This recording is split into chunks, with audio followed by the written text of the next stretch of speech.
This is probably about as close to pre-prohibition whiskey as you're going to find anywhere. And so when it's nice out, meaning when it's not too hot or not too cold, you'll see us with doors open back here. We use open top fermenters. It's pretty quiet back here today. We're not using, we're not cooking at all. We are using the strip still, but you'll be okay.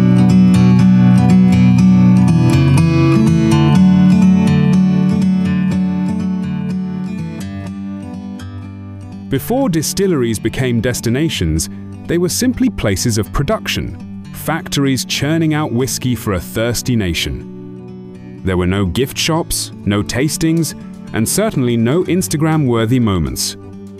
Just work, just business.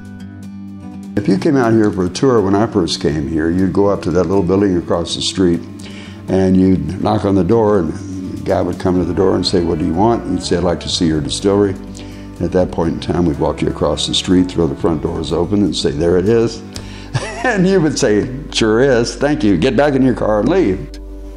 As distilling evolved, production scaled up, and the focus remained on output, not outreach.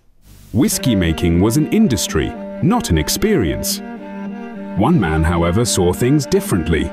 E.H. Taylor Jr., the father of modern bourbon, didn't just want to make whiskey.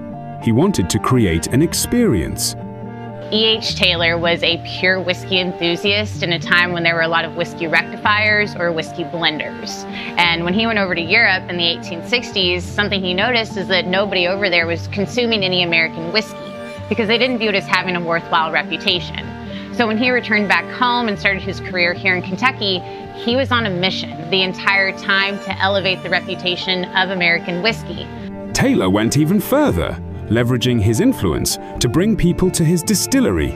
E.H. Taylor got himself elected the mayor of Frankfurt while he was under construction out here at the Old Taylor Distillery, and he managed to use his political influence to extend his rail line to a train depot that he built right here on our property. He humbly named it Taylorton Station, and he would commission private rail cars from Chicago, New York, and New Orleans and bring the American elite of his day right here to the heart of rural central Kentucky. And he would throw grand derby parties, bank conferences, and press trips. All the while, he was putting his pure whiskey into the hands of each and every one of his visitors. At the time of its construction, it was the distillery showplace of the universe. And it was built specifically to be that. While Kentucky now dominates whiskey tourism, Tennessee played a role too. As early as 1964, Jack Daniel's allowed fans to visit their distillery. Informal tours inspired by Frank Sinatra's love for the whiskey, and to get folks to buy more of their product. My goal is to educate people as factually as I possibly can on, in particular, how we make our bourbon here, which, you know, we do pot distillation as opposed to column distillation. And we also aren't afraid to experiment, and that makes it a lot of fun. But really my goal is to educate them and to excite them to the point where ultimately they buy a bottle out there and they give a shot. For decades, distilleries remained focused solely on production. If you visited, you'd get a simple walkthrough, a glimpse at the process, nothing more. Maker's Mark became one of the first distilleries to offer a more immersive experience, introducing visitors to both production and presentation. As far as I'm aware, I think Maker's Mark was the next company to really start any sort of immersive experience, and that wasn't until much later, I mean, maybe even 100 years later almost. So as far as I know, there wasn't really anyone in between E.H. Taylor and what we think of today as modern bourbon tourism. While it isn't officially documented, many believe the reason Maker's Mark led the way was due to Margie Samuel's influence. Her vision for branding and marketing was ahead of its time, shaping not just the whiskey, but how people experienced it. Distilleries soon discovered a powerful tool: tasting. Visitors weren't just shown whiskey production, they were invited to experience it. One of the things that we do when it comes to tasting the bourbon is we educate them on the Kentucky Chew. And it's kind of funny because a lot of times the guys will be sitting there kind of like, yeah, I know how to drink whiskey. And it's a lot of times it's the females that are really interested in it. So they'll kind of play along, but they'll do it, and then you can kind of see the aha moment on their face where they went, oh my gosh, I didn't realize that. And as I tell people, our whiskey is sipping whiskey. It's not mixing whiskey, it's sipping whiskey. And they understand it a lot better. Distilleries realized visitors wanted more than whiskey. They wanted the stories behind it. So I think the whole moonshining background really hooks them, if you will. You know, you're in Kentucky, people aren't surprised that there was moonshining going on. For me, it's a matter of educating them, maybe suggesting recipes with, if you're talking about flavored stuff, what I personally like to do. I'll inject some of that, but during the tour, it's really about what makes us unique. And I try to get some, I guess you would say participation, if you will, with my group. Being a history guy, I love history.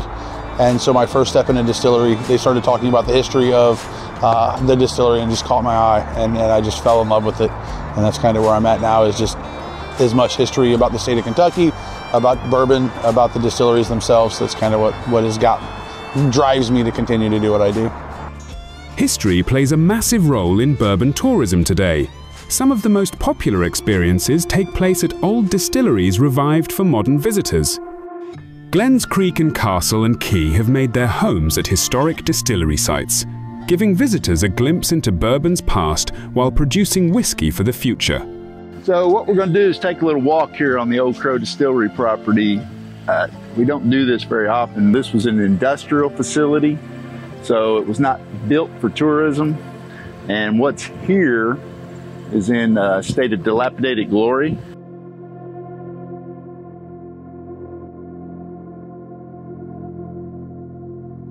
While individual distilleries evolved, it was the Kentucky Distillers Association that transformed bourbon tourism into an industry. In 1999, they created the legendary Kentucky Bourbon Trail, a self-guided map and passport program that featured 7 distilleries: Buffalo Trace, Four Roses, Heaven Hill, Jim Beam, Maker's Mark, Wild Turkey, and Woodford Reserve. The KDA picked up where E.H. Taylor Jr. left off, turning bourbon tourism into a must-do experience. Today, distillery tours have evolved from simple walkthroughs to multi-sensory experiences. Distilleries are becoming destinations in themselves. I honestly don't know where it stops. It's fun to see as distilleries add experiences, then everybody else feels like they've got to compete. I've been to, I think, Bardstown Bourbon Company does one where it's a thieving tour, I think they call, where they go in and you can thieve whiskey right out of the barrel and do that kind of stuff. Oh, well, you don't even know what you're going to be a part of. You're on Samantha's tour. Oh. You got Heavy Hand Sam today. I brought the right size glass there. There'll be people that start doing that kind of stuff to offer up something different, because what you want is you want to keep that engine running. And if all you're giving is the same old, there's a chance they aren't, you know, well, I've been there, I don't need to go back. And so I think we'll see some of that. High-end restaurants, elaborate tasting rooms, and luxurious event spaces are turning distilleries into must-see locations. For many, bourbon tourism is about being part of the process. I really think in the next 4 or 5 years, you're going to see distilleries as destinations. Some distilleries are offering truly unique experiences. At Whiskey Thief Distillery, visitors taste whiskey straight from the barrel and bottle it themselves using a whiskey thief, thus the name. The experience, which is really important to people who've been coming here doing it, ability to come out on a working farm in a functioning small craft single pot still distillation product, to see it come out and taste straight out of the barrel. People don't want us to mess with that. As bourbon tourism has grown, so has the celebration of bourbon itself. festivals dedicated to America's native spirit now draw thousands, offering tastings, expert panels, and rare bottle releases. These events allow fans to immerse themselves in bourbon culture beyond the distillery walls. I have to assume that everybody that comes in here to the distillery has something they want to know about bourbon. Well, chances are, if you're at a festival, you already know. So it's really about having a good time. It's, you know, when I've worked things like Bourbon on the Bank, you know, yes, it's a little bit of work when you got to get everything set up, but it's a lot of fun seeing familiar faces come through. It's really about catching up with people, sharing our story. You can tell the newbies that are always surprised. It's a break from what we do here because it's not the educational piece. It's really just about having a good time and putting the best foot forward of the distillery as well. It brings people from all over the country into this town, and it gives them the opportunity to learn that history and acknowledge the history. You know, this year, 60% of our attendees were from out of state. That's significant. That's grown from 55% in the last 3 years. So that's a lot of people who are coming from all over the country to learn about Frankfort and our history. Events like Bourbon on the Banks highlight bourbon's power to connect people through shared stories and experiences. It's just laid back and comfortable, and if you know anybody that's going to be here, you can see them. It's not so big that you don't see people you know. And it just gets better every year. So many awesome people, just the vibe is just so laid back and just relaxed. This is our, third or fourth time, and it's fun seeing all the people and just running into people you know, and it's a little more laid back than some of the other festivals that we've been to. It's very low key, but there's a lot of stuff to do. Always get to run into great people that you may not have seen in a while. Distillers, bourbon friends, it's fantastic. The variety of distillers, and between the pours and the cocktails and all the extras, it's just a wonderful experience. Absolutely. Highly recommend. My name is Philip Collin, and I'm the founder of a bourbon adventure company called Phil Talks Whiskey, and we host bourbon adventures of all shapes and sizes across the country.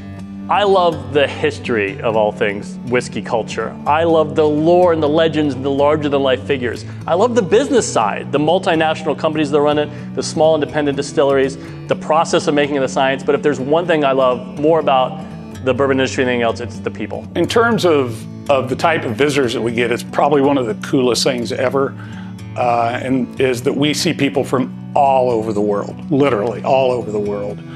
And you get the people who this is their first time, or the people who've probably been to all of them and everything in between. From industrial workhouses to immersive experiences, distillery tourism has come a long way. What started with pioneers like E.H. Taylor Jr.